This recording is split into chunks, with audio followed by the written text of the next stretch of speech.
Hello guys, I hope all of you are doing well. आज हम लोग discuss करते हैं problem 2359 which is find closest node to the two given nodes. Medium mark question है but seriously ना बहुत ज़्यादा इजी क्वेश्चन है। जल्दी से समझ लेते हैं कि प्रॉब्लम हमसे पूछ क्या रहा है। प्रॉब्लम में हमको गिवन है कि हमको एक डायरेक्टेड ग्राफ गिवन है। ठीक है, डायरेक्टेड ग्राफ मतलब क्या होता है? सपोज मान लो ये कुछ एजेस हैं, ठीक है, ये कुछ नोड्स हैं, इनके बीच जो एजेस होंगी ना वो डायरेक्टेड होंगी। और जैसे मान लो ये यू है, ये वी है, तो अनडायरेक्टेड ग्राफ में क्या होता था, हम यू से वी भी जा सकते थे, वी से यू भी जा सकते थे, पर इस वाले केस में हम खाली यू से वी जा सकते हैं। ठीक है, और एन नोड्स हैं, मतलब जो आपको ग्राफ गिवन होगा ना उसमें एन नोड्स होंगी। ठीक है, number from zero to N minus one. ठीक है, where each node has at most one outgoing edge. One at most one outgoing edge का क्या मतलब है कि जैसे ये एक वाला एग्जांपल देखते हैं। अगर मान लो यहाँ पे चार नोड्स नज़र आ रही है मेरे को, ठीक है, आप कोई भी नोड पकड़ लो और देखो कि कितनी आउटगोइंग एजेस हैं। अगर मैं वन को पकड़ता हूँ इनिशियली, तो आप देखो खाली एक ही आउटगोइंग एज है, मतलब वन से मैं खाली टू पे जा रहा हूँ। आप देखना कोई और एज आपको नहीं मिलेगी आउटगोइंग जो कि वन से ओरिजिनेट हो रही हो, नहीं मिलेगी। जीरो से देखते हैं, जीरो से भी खाली एक ही नोड है, राइट, जीरो टू वन। और कोई नोड तो नहीं है जो ओरिजिनेट हो रही हो, बिल्कुल भी नहीं है। टू से सिमिलरली एक एज है जो कि टू से थ्री जा रही है। थ्री से आप देखो, थ्री से क्या कोई आउटगोइंग एज है? नहीं, कोई भी एज नहीं है। तो उस केस में आप देखो ये जो है ना एजेस थ्री की वैल्यू, ये माइनस वन है। माइनस वन का क्या मतलब है? यहाँ पे देखो लिखा हुआ है, if there is no outgoing edge from i then edges i equal to minus one.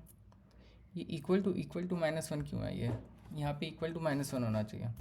ठीक है, हम कोई इफ़ कंडीशन में कुछ चेक थोड़ी कर रहे हैं। You are also given two integers node one और नोड टू। ठीक है, आप देखो यहाँ पे एग्जाम्पल वन में देखते हैं, हमको दो इंटीजर्स भी गिवन है, नोड वन नोड टू, जिसकी वैल्यू नोड वन की जीरो है, नोड टू की वन है। ठीक है, we have to return the index. ठीक है, इंडेक्स रिटर्न करना है हमको of the node that can be reach from both node one and node two such that the maximum between the distance from node 1 to that node and from node 2 to that node is minimized. ठीक है, if there are multiple answers return the node with the smallest index. ठीक है, and if no possible answer exist we have to return minus one. और edges may contain cycle, अच्छा मतलब graph में ना cycle भी हो सकता है। ठीक है, अब इस क्वेश्चन को करके ना आप कुछ नहीं सीखने वाले हो, बहुत ईजी क्वेश्चन है, पर आप इतना ज़रूर सीखोगे कि प्रॉब्लम स्टेटमेंट को पढ़ के समझना कैसे है। ठीक है, क्वेश्चन ये बोल रहा है ना कि आप दो नोड्स आपको गिवन है, ठीक है, उन दो नोड से ना आप हर बाकी नोड का डिस्टेंस निकालो। सपोज मैं जीरोथ नोड पे हूँ, ठीक है, अभी मान लो मैं जीरोथ नोड पे हूँ। जीरोथ नोड से ना आप इस फर्स्ट वाली नोड का डिस्टेंस निकालो, सेकेंड वाली नोड का डिस्टेंस निकालो और थर्ड वाली नोड का डिस्टेंस निकालो। निकाल लिया, एक वेक्टर में ना जाके स्टोर कर दो। जैसे मैंने नोड वन से जो डिस्टेंस आ रहा है ना बाकी सारे नोड्स का, वो ये स्टोर कर रखा है, ये वाला वेक्टर। ठीक है, फिर आप नोड टू को पकड़ो। ठीक है, अब मैं नोड टू क्या था, वन था, तो मैं नोड ये वन वाले पे आ गया। ठीक है, वन पे आया और ये जो बाकी नोड्स है ना उनका डिस्टेंस निकाल लिया मैंने वन से, उसको फिर एक वेक्टर में स्टोर कर लो। ये देखो स्टोर कर लिया। अब एक काम करो, ज़ीरो से लेके एन तक ये जो वेक्टर है ना इसको आप जाके पूरा पूरा ट्रेवर्स करो। ठीक है, अब आप जाके ये देखो कि ऐसा कौन सा इंडेक्स है जिसपे ये जो दोनों वैल्यूज़ है ना ये दोनों वैल्यू माइनस वन होनी चाहिए। हमको क्या करना था, हमको इंडेक्स रिटर्न करना था that can be reach from both node one and node two. ठीक है, तो अगर मान लो यहाँ पे वैल्यू माइनस वन है, इसका मतलब क्या होगा? इसका मतलब ये होगा कि नोड टू से ये जो ज़ीरो वाला नोड है ना इस पर मैं पहुँच ही नहीं पाया हूँगा। एक बार चेक कर लेते हैं, नोड वन नोड टू क्या थी, वन थी। ठीक है, तो वन से आप देखो कि क्या आप ज़ीरो पे पहुँच सकते हो? मेरे ख्याल से तो नहीं पहुँच सकते। वन से आप खाली टू पे पहुँच सकते हो, टू से थ्री। तो मतलब वन से ना आप टू और थ्री पे पहुँच सकते हो, ज़ीरो पे तो पहुँच ही नहीं सकते हो। तो इसलिए ये माइनस वन है। तो हमको ऐसे नोड का इंडेक्स रिटर्न करना है ना, यहाँ पे लिखा है जो कि रीचेबल हो from both node one and node two. ठीक है, तो ये वाला जो इंडेक्स है ना जीरोथ इंडेक्स, ये तो हमको इग्नोर ही करना पड़ेगा, क्योंकि नोड टू से तो मैं पहुँच ही नहीं पा रहा हूँ इस वाले इंडेक्स, इस वाली नोड पे, जीरोथ नोड पे। ठीक है, फिर मैं आगे बढ़ता हूँ। आगे बढ़ा तो फिर से मैंने देखा कि यार इस बार मैं नोड टू से तो पहुंच पा रहा हूँ इस वाले नोड पे। नोड कौन सा है? नोड नंबर वन, ये वाला नोड। इस नोड टू से पहुंच पा रहा हूँ पर नोड वन से नहीं पहुंच पा रहा हूँ। नोड वन से जो डिस्टेंस आ रहा है ना वो माइनस वन आ रहा है। ठीक है, तो मैं फिर अगले इंडेक्स पे आता हूँ, अगले इंडेक्स पे देखता हूँ, अच्छा अभी टू नोड की बात हो रही है, इस वाले नोड की। ठीक है, तो मैं नोड 1 से भी पहुंच सकता हूँ, 0 से भी पहुंच सकता हूँ और 1 से भी पहुंच सकता हूँ। हाँ ये देखो 1 डिस्टेंस पे पहुंच सकता हूँ, 1 से 1 डिस्टेंस लेके जाएंगे 2 पहुंच जाएंगे, 0 से भी 1 डिस्टेंस लेके जाएंगे फिर से 2 पहुंच जाएंगे। ठीक है, तो फिर अब जब ऐसा हमको कोई नोड मिल रहा था ना जो कि नोड 1 और नोड 2 दोनों से रीचेबल है, तो हमको क्या करना है, इन दोनों वैल्यूज़ में से 1 और 1 में से मैक्सिमम वैल्यू उठानी है। ठीक है, तो मान लो 1 और 1 का मैक्सिमम क्या होगा, 1 ही होगा। अब मेरे को क्या करना है ना, एक वेरिएबल स्टोर करके रखना है। सपोज मान लो वो इनिशियली इंट मैक्स है। ठीक है, ये वैल्यू इंट मैक्स से तो कम है ना, तो फिर सपोज मान लो मेरा जो आंस है या फिर मिन मैक्स डिस्टेंस नाम ले लेते हैं उसको, मिन मैक्स डिस्टेंस, वो इनिशियली एक सेकेंड रुको, उसको MD नाम दे देते हैं फ़िलहाल। ठीक है, मिन मैक्स डिस्टेंस है ये। ठीक है, तो इनिशियली इंट मैक्स था। अब मैं सेकेंड नोड पे आया और मैंने देखा यार ये तो नोड 1 नोड 2 दोनों से रीचेबल है, तो अब मैं इन दोनों का ना मैक्सिमम डिस्टेंस निकालूंगा। 1 और 1 का मैक्सिमम क्या होगा, 1 ही होगा। अभी जो मैक्स डिस्टेंस था वो इंट मैक्स था और मेरे को अब 1 डिस्टेंस मिल गया है। हाँ, तो मिन मैक्स डिस्टेंस पे जाओ और इसको रिप्लेस कर दो 1 से। ठीक है, अब जब रिप्लेस करोगे ना तो एक काम और करो, आपको तो इंडेक्स रिटर्न करना है, तो ना एक आंस वेरिएबल बना लो जो कि -1 होगा। -1 क्यों होगा, मान लो आपको कोई ऐसा मिलता ही नहीं है नोड जो कि दोनों नोड से रीचेबल हो, तो उस केस में आपको क्या करना है, -1 रिटर्न करना था। ठीक है, तो फिर आंस की वैल्यू 2 हो जाएगी। नोड कौन सा है, यही वाला नोड है ना अभी जो मिला है हमको, जो कि रीचेबल था नोड 1 नोड 2 दोनों से। ठीक है, तो अभी मेरे जो मिन मैक्स डिस्टेंस है वो 1 है, और जो नोड है ना, जो आंसर है, index of the node that can be reach from both node 1 and node 2, वो 2 है। ठीक है, अब मैं अगले इंडेक्स पे जाता हूँ। ठीक है, थर्ड इंडेक्स पे आया, थर्ड नोड पे आया। थर्ड नोड जो है ना वो भी नोड 1 से रीचेबल है और नोड 2 से भी रीचेबल है। ठीक है, अब आप इन दोनों वैल्यूज में से मैक्सिमम वैल्यू बताओ मेरे को क्या है। 2 और 2 में मैक्सिमम क्या है, 2 ही है। जो 2 है क्या वो मेरे मिन मैक्स डिस्टेंस से बड़ा है छोटा है, यार वो तो बड़ा है। अगर छोटा होता तब मैं क्या करता, मिन मैक्स डिस्टेंस को ये जो छोटा डिस्टेंस होता उससे रिप्लेस करता, और ये जो आंस था आंस में क्या डालता, ये वाला इंडेक्स डाल देता। ठीक है, तो हम अज्यूम कर लेते हैं ना कि अभी जो हमारा मिन मैक्स डिस्टेंस था वो 3 था। ठीक है, और जो मेरा आंस था वो 2 था। आंस क्या है, index of the node that can be reach from both node 1 and node 2। ठीक है, तो अब मान लो सेकेंड से मैं थर्ड इंडेक्स पे आता हूँ। ठीक है, मैं थर्ड नोड के लिए चेक कर रहा हूँ, चेक करा, मैंने देखा वो नोड 1 से भी रीचेबल है, नोड 2 से भी रीचेबल है।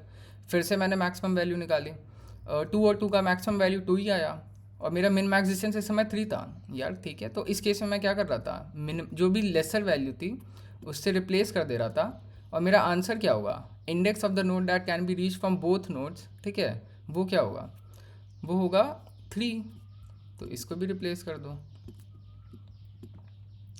ठीक है, तो बेसिकली ना हमको ये जो आंसर है, ये जो इंडेक्स है, यही रिटर्न करना है। अब आप पूछोगे ये डिस्टेंस वेक्टर कहाँ से आया। डिस्टेंस वेक्टर के लिए ना आप BFS यूज़ कर सकते हो।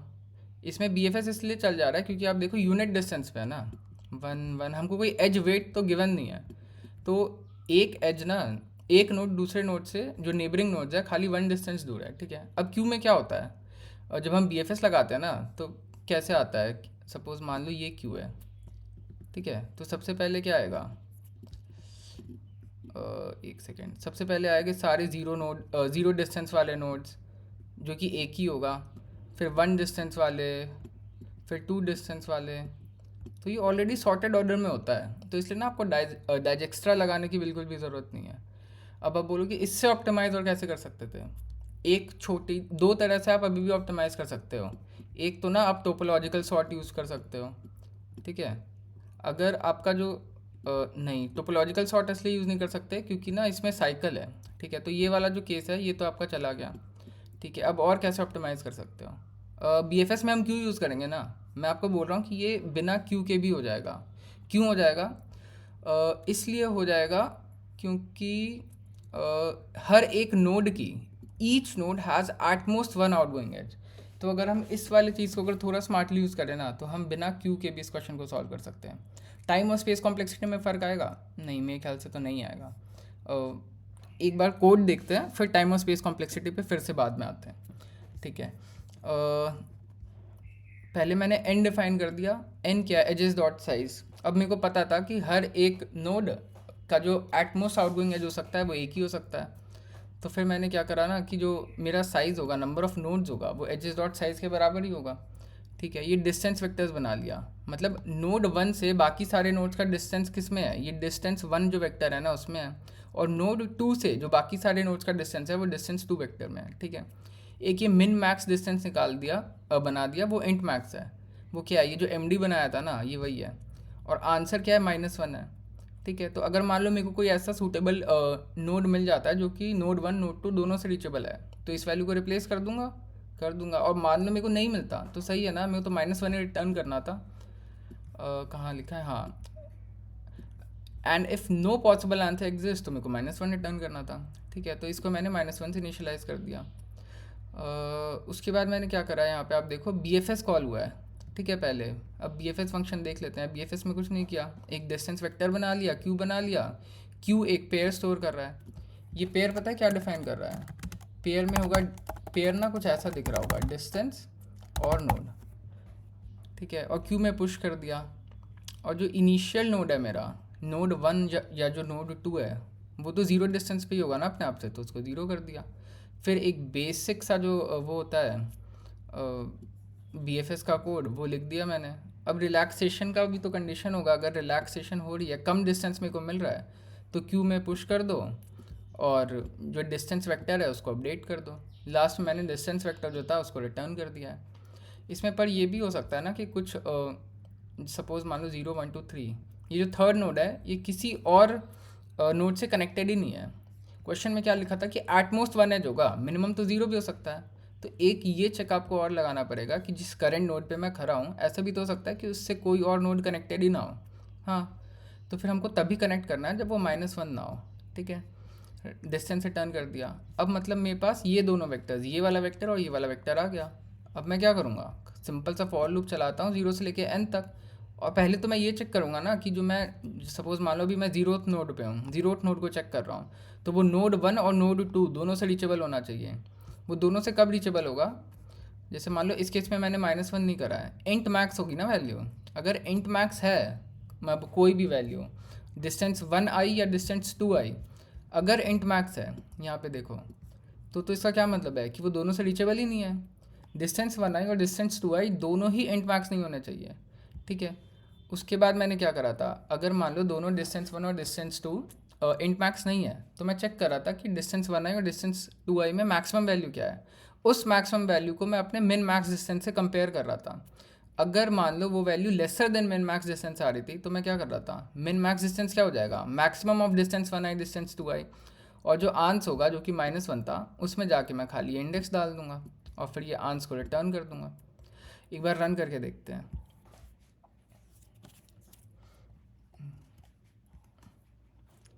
ठीक है, 2 टेस्ट केस पे तो सही चल रहा है, सबमिट करके देखते हैं। सबमिट हो जा रहा है, सारे टेस्ट केसेस पास कर रहा है, कुछ % सोल्यूशंस को बीट कर रहा है। मैं कहूँगा ना, हमने सॉल्व तो कर दिया है, पर अभी ना बहुत सारी ऑप्टिमाइजेशंस हैं जो हम इसमें परफॉर्म कर सकते हैं। जैसे पहले टाइम कॉम्प्लेक्सिटी देखते हैं। मैंने BFS लगाया एक बार, ठीक है, तो मतलब हर एक नोड एक बार ट्रैवर्स हुई होगी, उसके बाद दूसरी बार फिर से ट्रैवर्स हुई होगी। अच्छा ठीक है, क्या हम इसको ऑप्टिमाइज़ कर सकते हैं कि एक ही BFS में हो जाता। ठीक है, तो अगर हर एक नोड एक बार ट्रैवर्स हो रही है तो इसकी टाइम कॉम्प्लेक्सिटी क्या होगी, O(n) होगी। सिमिलरली इसकी टाइम कॉम्प्लेक्सिटी क्या होगी, इसकी भी O(n) होगी। उसके बाद मैं क्या कर रहा हूँ, 0 से लेके n तक फॉर लूप चला रहा हूँ। बेसिकली तो मैं ये डिस्टेंस 1 और डिस्टेंस 2 को ही ट्रैवर्स कर रहा हूँ ना, तो जो इसकी टाइम कॉम्प्लेक्सिटी होगी वो भी O(n) होगी, और फिर मैं आंस को रिटर्न कर दे रहा हूँ। स्पेस कॉम्प्लेक्सिटी देखते हैं, और डिस्टेंस वेक्टर बनाया n साइज़ का, डिस्टेंस 2 बनाया, ये भी n साइज़ का है। ठीक है, BFS फंक्शन पे आते हैं। BFS फंक्शन में फिर से डिस्टेंस वेक्टर बन रहा है, ये भी Q साइज, यही डिस्टेंस रिटर्न होगा ना यहाँ पे। ठीक है, तो ये मान दो, फिर से 3 बार नहीं 2 ही बार बनेगा। ठीक है, Q बनेगा, Q में वर्स्ट केस में कितने n नोड्स हो सकते हैं। ठीक है, उसके बाद ये डिस्टेंस रिटर्न हो जा रहा है, मतलब ना कि यही 2 वेक्टर बन रहे हैं। हाँ, यही 2 वेक्टर बन रहे हैं, तो जो इसकी स्पेस कॉम्प्लेक्सिटी होगी ना वो भी O(2n) हो गई। तो O(2n) को तो हम O(n) ही लिख सकते हैं। ठीक है, तो जो स्पेस कॉम्प्लेक्सिटी हो गई वो O(n) ऑर्डर की हो गई। ठीक है, अब मैंने आपको क्या कहा था कि ना मैं ऐसा कर सकता हूँ कि मैं बी एफ एस लगाऊँ ही ना, क्यू ही ना लगाऊँ मैं, मतलब बी एफ एस तो लगाऊंगा पर थोड़ा स्मार्टली लगाऊंगा, और बिना क्यू को यूज़ किए बिना मैं एक डिस्टेंस वन और डिस्टेंस टू वेक्टर्स बना सकता हूँ। क्यों बना सकता हूँ? क्योंकि मेरे को पता है कि जो मेरा हर एक नोड है उसकी एटमोस्ट एक आउटगोइंग एज हो सकती है। ठीक है, तो ना आप इस कॉन्सेप्ट को यूज़ करना और कोशिश करना कि बिना क्यू का यूज़ किए हम कैसे बी एफ एस परफॉर्म कर सकते हैं, और ये जो डिस्टेंस वन वेक्टर है और डिस्टेंस टू वेक्टर है ये निकाल सकते हैं। इसके अलावा इस क्वेश्चन में कुछ भी मुश्किल नहीं था, मुश्किल बस ये चीज़ था, इस डिस्क्रिप्शन को समझना। ठीक है, ये जो कोड है ना ये मैं पूरा कमेंट सेक्शन में डाल देता हूँ। अगर आपको लेक्चर समझ में आया हो तो फिर आप प्लीज़ लेक्चर को लाइक करना। If you have any doubt तो please comment, I will reach out to you as soon as possible. So that's it for today, guys. Thank you so much.